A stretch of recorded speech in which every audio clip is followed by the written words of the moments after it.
കരട് മദ്യനയത്തിന് സർക്കാർ അംഗീകാരം. ഇനി മുതൽ 1-ാം തീയതിയും മദ്യം വിൽക്കാം.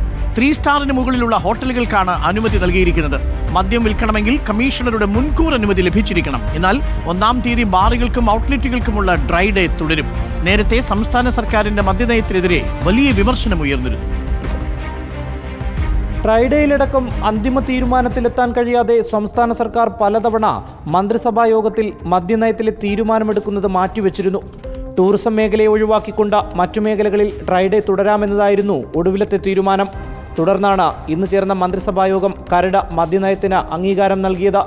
3 സ്റ്റാറിന് മുകളിലുള്ള ഹോട്ടലുകൾക്ക് ഡ്രൈഡേയിൽ മദ്യം നൽകാം. വിവാഹം, അന്തർദേശീയ കോൺഫറൻസ് എന്നിവ സംഘടിപ്പിക്കുന്ന ഹോട്ടലുകൾക്കാണ് ഇളവ്. എന്നാൽ മദ്യം നൽകുന്ന ചടങ്ങുകൾക്ക് മുൻകൂട്ടി അനുമതി വാങ്ങണം. അതേസമയം ബീവറേജിനും ബാറുകൾക്കും ഡ്രൈഡേ തുടരും.